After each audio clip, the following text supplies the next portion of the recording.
लोकतंत्र में सत्ता और विपक्ष दो पहिए होते हैं, उसके पर ही लोकतंत्र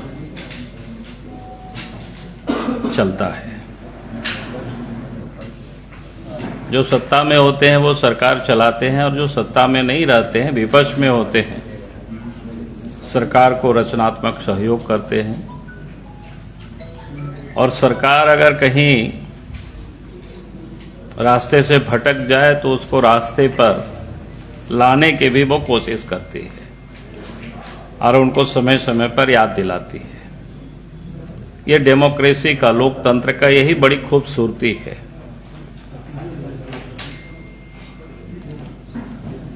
जो कि अब दोनों पहिया ठीक से काम करे तभी तो गाड़ी, साइकिल आगे बढ़ेगी, चलेगी। और झारखंड में जो हेमंत सोरेन के नेतृत्व में 2019 के दिसंबर में सरकार गठित हुई, अब 2022 का दिसंबर भी आने ही वाला है, अब नवंबर है, यानी कुल मिलाकर के आप जोड़े तो अब 3 साल सरकार को बने हुए हुआ। भारतीय जनता पार्टी लगातार रचनात्मक, जिसको कहते हैं, सहयोग करते रही।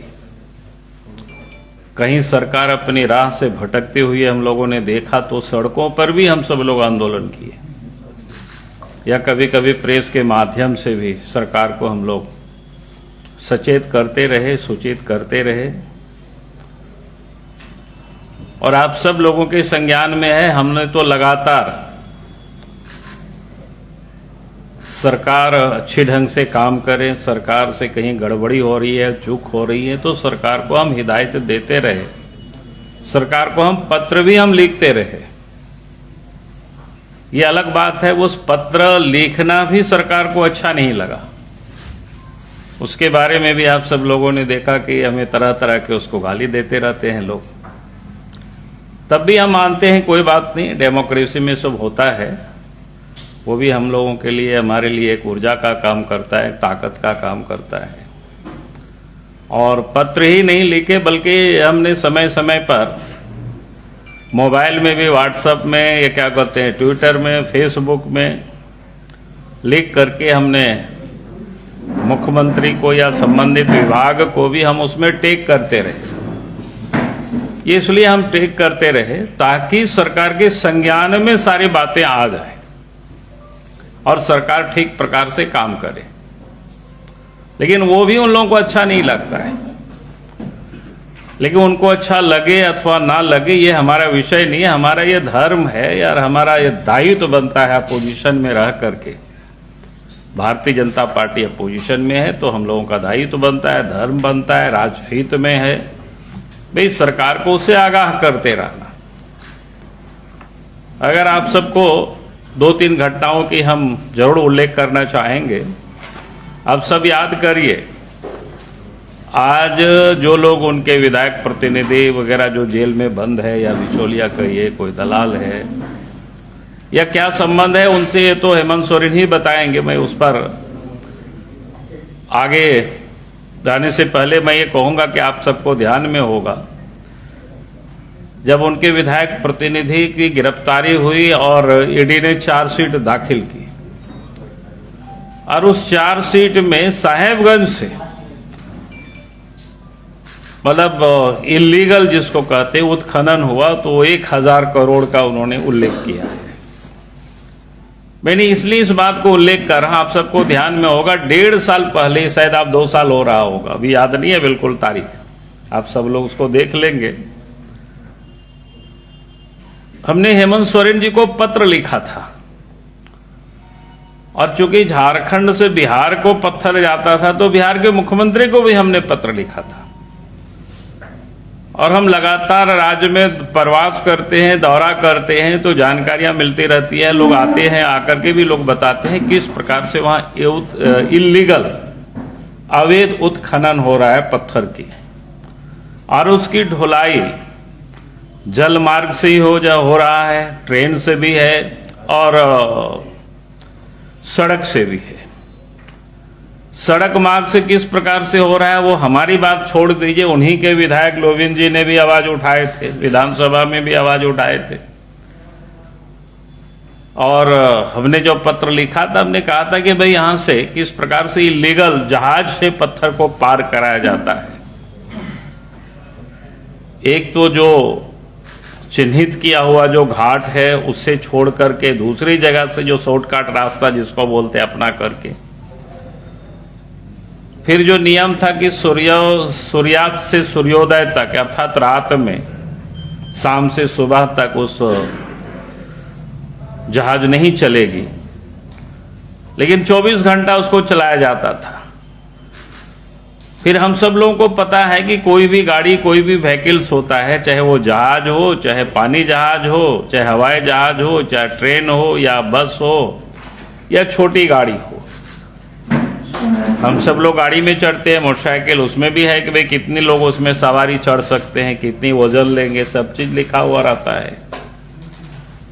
लेकिन उसमें भी मतलब इलीगल तरीके से काफी अधिक ढुलाई होती थी, कभी भी दुर्घटना हो सकता है, इसकी अंदेशा को भी हमने व्यक्त किया था। और आप सबको पता है कि चिट्ठी जब हमने लिखा और 1.5 साल के बाद वही घटना घटित हुई जिसको हमने इंगित किया था उस समय। मैंने इसलिए इस बात को कहा, यहां आज मैं उद्धृत कर रहा हूं, अगर राज्य के मुख्यमंत्री श्री हेमंत सोरेन जी उसी समय अगर संज्ञान लेते और उसी समय कार्रवाई की होती वहां के माइनिंग विभाग के अफसरों के ऊपर, वहां के डीएम के ऊपर, तो आज ये दिन देखना नहीं पड़ता हेमंत सोरेन जी को।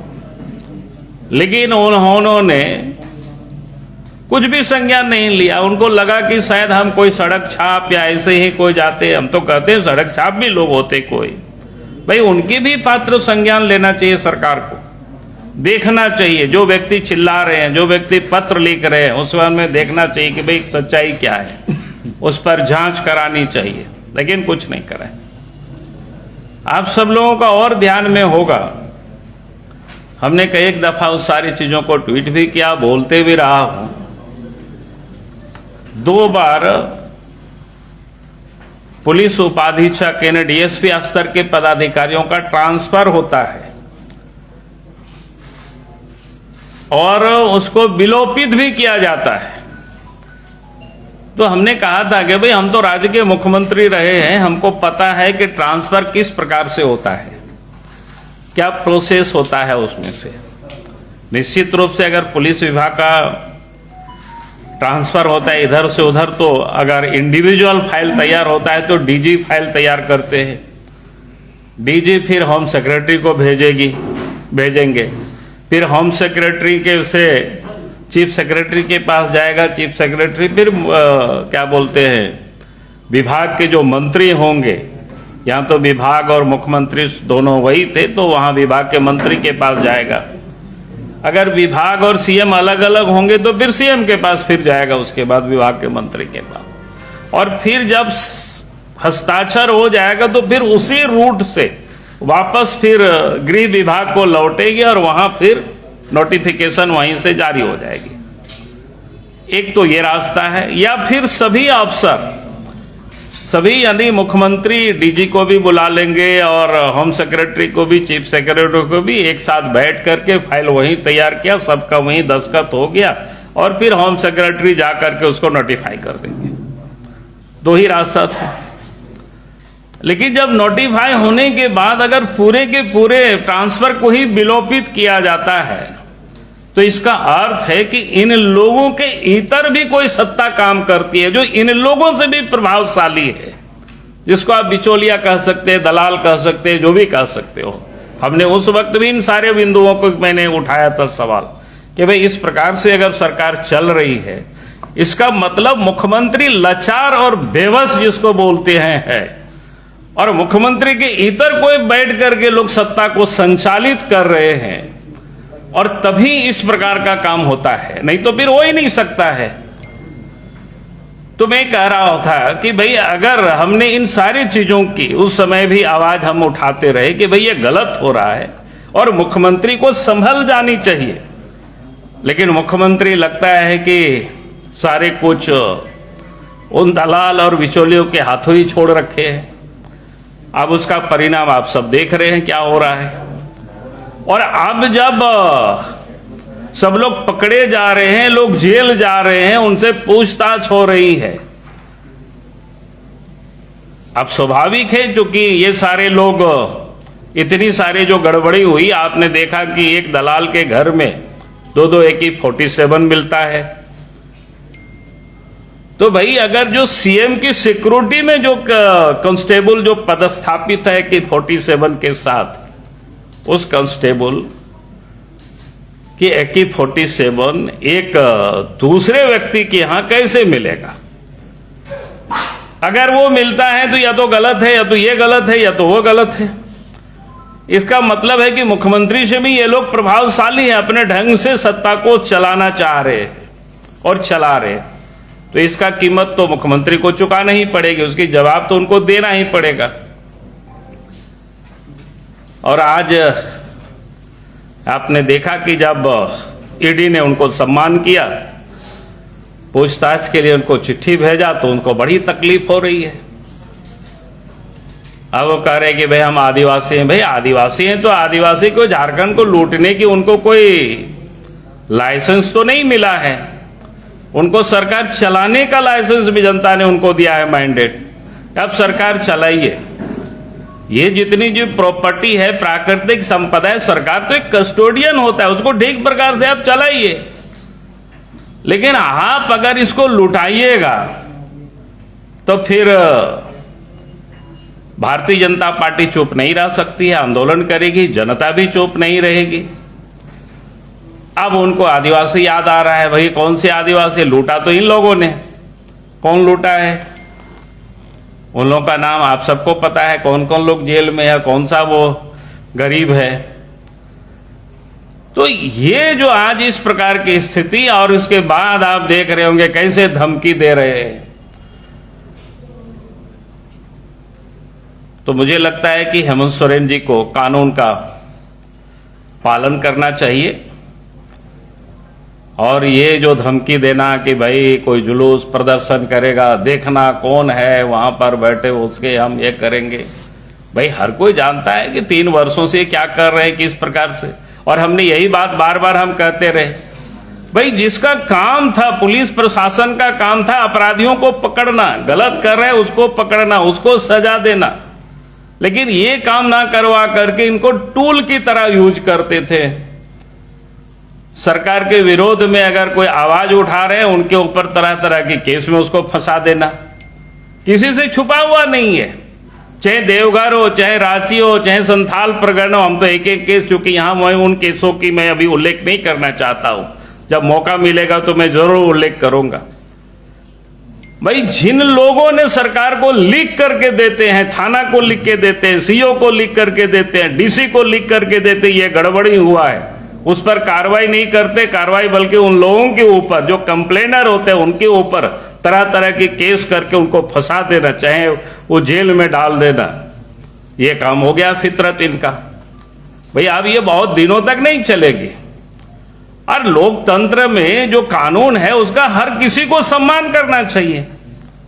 और मैं तो आज कांग्रेस के साथ मिलकर सरकार चला रहे हैं। याद करिए, आज देश के जो प्रधानमंत्री नरेंद्र मोदी जी है, जब मुख्यमंत्री थे उस समय क्या कहते हैं, एटीएस क्या बोलते हैं उसको, एसआईटी के सामने 10 घंटा तक उनको पूछताछ हुई है। कोई ऐसा थोड़ो है, कभी कोई मोदी जी ने तो कभी कोई ये नहीं कहा कि भाई हम नहीं जाएंगे, नहीं ये करेंगे। और सदैव लोगों ने कानून का पालन किया है। बीजेपी के कोई लीडर आप याद करिए, मैं तो उन आडवाणी जी का भी याद करिए, उस समय उनके ऊपर छोटा सा करप्शन का आरोप लगा, पार्लियामेंट से रिजाइन दे करके चले गए। उन्होंने कहा कि दोष मुक्त होंगे तभी हम पार्लियामेंट पर कदम रखेंगे। तो भारतीय जनता पार्टी ने हर हमेशा कानूनों का पालन किया है। और आज अगर ये करप्शन में बुरी तरह से डूबे हुए हैं, लूट रहे हैं राज्य को, तो इनसे तो पूछताछ होगी ही।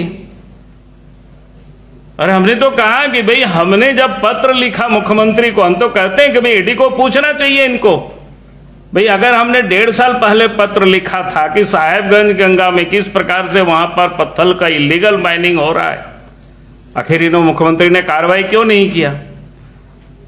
तो ये जो स्थिति है पूरे लूट जिसको बोलते हैं मचाए हुए है, और आज उनको आदिवासी याद आ रहा है। वो लोग तरह तरह की बातें बोल रहे हैं, बीजेपी के वर्करों को धमकी दे रहे हैं। भाई बीजेपी के वर्कर तो लोकतंत्र तरीके से आंदोलन करती रहे, आज से नहीं वर्षों से करती रही है। किसी के जमाने में कोई कभी हम लोग कोई डरे नहीं और उससे कोई विचलित नहीं हुए, और इसलिए हम कहेंगे कि विनम्र होकर के हेमंत सोरेन जी को ईडी के समक्ष प्रस्तुत होना चाहिए, और नहीं तो उन्हीं के सहयोगी दल के एक लीडर का आप देख रहे होंगे ना, वो भी इसी प्रकार से बोलते थे।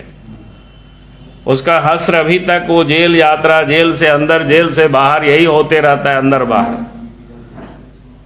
तो आगे इनके साथ भी यही ना हो जाए।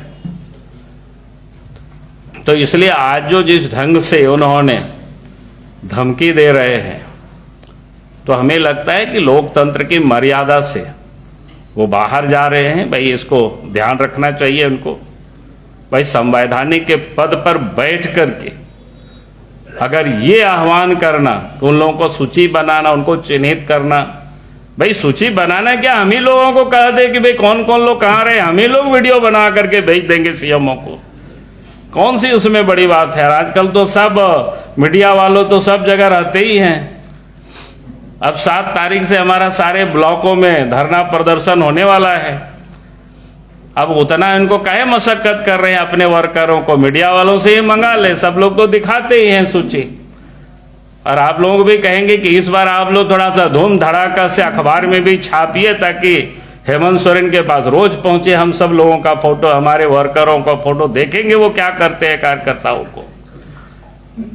टेलीविजन में भी आप सब लोग पूरा इस बार दिखाना, इस बार कंजूसी मत करना, क्योंकि उनको थोड़ा मेहनत कम हो जाए। आप लोग थोड़ा मेहनत कर दीजिए हम लोगों की ओर से, हेमंत सोरेन के काम को हल्का कर दीजिए।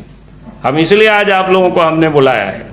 7 तारीख से ये जो अभियान चलेगी प्रखंड में जब पूरा हो जाएगा तो फिर जिला में प्रदर्शन होगी। और इसलिए हम कह रहे हैं कि आप पहले तो हमको ये जानकारी मिलती थी कि नहीं भाई नहीं छपे, फोटो नहीं दिखाना है, तो मुझे लगता है कि इस बार आप लोगों को ये नहीं कहेंगे, क्योंकि उनको भी सुविधा होगी। और आप लोग इतना काम उनका जरूर सहज कर दीजिए, सरल कर दीजिए कि सबका फोटो आ जाए, बढ़िया से छप जाए वहां पर। तो ये जो इस राज्य में पूरे तो 3 वर्षों तक यही करते रहा, लूटते रहा, लुटाते रहा। लॉ एंड ऑर्डर क्या स्थिति है, किसी से छुपा हुआ नहीं है साहब। विकास का काम पूरी तरह से ठप है, और कह रहे हैं हम काम कर रहे हैं। कौन सा काम कर रहे हैं? भाई कमा तो जरूर रहे, ये तो हर किसी को पता है। तो ये स्थिति है इस राज्य की, ये आप नहीं चलेगी, बहुत हो गया। और ये आंदोलन भारतीय जनता पार्टी का तब तक चलेगी जब तक इस सरकार को धक्का दे करके हम लोग बाहर नहीं कर लेते हैं, तब तक ये आंदोलन रहेगी। अब 3 साल में कोसों पीछे धकेल दिया इन्होंने राज्य की विकास को, राज्य की डेवलपमेंट को। लेकिन अब ये बर्दाश्त से अब बाहर हो रहा है। अब इसके बाद धमकी दे रहे हैं, भाई चोरी भी करेंगे, सीना चोरी भी करेंगे। ये कैसे चलेगा काम? अब ये नहीं चलेगा ऐसा। और इसीलिए आप लड़ाई आर पार की होगी, लड़ा जाएगा। लड़ने से कौन डरता है? सर, प्रेस कॉन्फ्रेंस की शुरुआत में ही आपने कहा कि लोकतंत्र का 2 पहिया है, पक्ष और विपक्ष। भाजपा के जो विपक्षी दल है वो लोग बोल रहे हैं कि 14 के बाद से जो केंद्रीय एजेंसियों की जो कार्रवाई है वो गैर भाजपा शासित सरकारों पर है, गैर बीजेपी नेताओं के ऊपर है। आपके एक मित्र हैं सरयू राय, वो भी ट्वीट करके आरोप लगा रहे हैं कि भाई 2015 से 19 तक तो ज्यादा खनन हुआ है, अवैध माइनिंग हुआ है। उस समय आपकी पार्टी की सरकार थी, रघुवर दास जी मुख्यमंत्री थे, लेकिन वहां ईडी कोई कार्रवाई नहीं करती। अब जहां ईडी को लगेगा वहां कार्रवाई करेगी, उसमें किसी को कोई थोड़े रोका हुआ है भाई। और इसलिए मैं कहा कि क्या हुआ है गड़बड़ी, वो दोनों लोग साथ में एक साथ रहे हैं, इसलिए वहां के अंदर की उन दोनों की मैं बहुत कुछ नहीं जानता हूँ, इसलिए मैं उस बारे में बहुत कमेंट में नहीं करूँगा। लेकिन मैं ये जानता हूँ कानून हर हमेशा करती है। जहाँ तक आपने कहा कि ये दुरुपयोग करने की, या जब से बीजेपी की सरकार बनी है, तो मैं कहूँगा कि अब याद करिए ना भाई, ये तो बगल में बिहार है। लालू यादव कहाँ जेल गए, कब जेल गए थे, किसकी सरकार थी उस समय केंद्र में और किसकी सरकार थी राज्य में? हेमंत सोरेन जी भी याद करें, उनके पिताजी कब जेल गए थे तिहाड़, किसकी सरकार थी यहाँ पर? केंद्र में किसकी सरकार थी, राज्य में किसकी सरकार थी, थोड़ा बतावे। तो गड़बड़ जो करेगा जेल तो वही जाएगा ना, सजा तो उन्हीं को होगी। तो बीजेपी के नेताओं पर क्यों नहीं अभी तक कोई? अरे क्यों नहीं, जब बीजेपी के नेता कोई गड़बड़ नहीं किया है, जब गड़बड़ करेगा तो वो भी पकड़ा जाएगा, उसमें क्या दिक्कत है भाई? तो बीजेपी के सर आप तो पत्र लिखते रहते हैं, आप क्या ईडी को पत्र लिखेंगे? क्योंकि जो सरयू राय ट्वीट किए हैं, हाँ, बीजेपी को बकायदा टैग भी किया है उन्होंने। आप भाजपा में जाकर हम बोले, हमने कहा कि भाई राय जी जो लिखे है ना तो देखेंगे ईडी यार, उसमें से हमको क्या करना है, हम कोई जांच एजेंसी थोड़ो आए उसमें से, बताओ।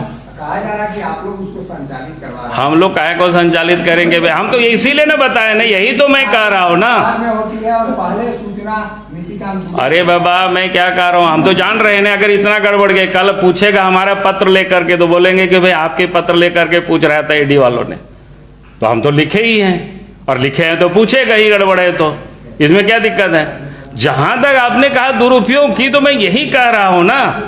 आप बताइए, जिस समय केंद्र में किसकी सरकार थी, लालू यादव जेल गए, राज्य में किसकी सरकार थी उस समय बताइए थोड़ा? शिबू सोरेन जेल गए, किसकी सरकार थी दिल्ली में, राज्य में किसकी सरकार थी? कोई बीजेपी की सरकार नहीं थी, कोई नरेंद्र मोदी प्रधानमंत्री नहीं थे। कानी मुजीब वगैरह कितने लोग जेल गए, उस समय कौन सी बीजेपी की सरकार थी भाई? वो पारित कराने की बात भी कही गई है। क्या बीजेपी 1932 के आधार पर जो स्थानीयता लाने? देखिए, हम लोग तो हर हमेशा भारतीय जनता पार्टी झारखंडियों के हितों की चिंता करती रही है, और मैं कहूँगा कि जब 11 तारीख को सत्र बुलाए ही हैं, तो हम लोग उससे पहले 10 को बैठेंगे विधायक दल, उस दिन हम लोग तय करेंगे और विषय में।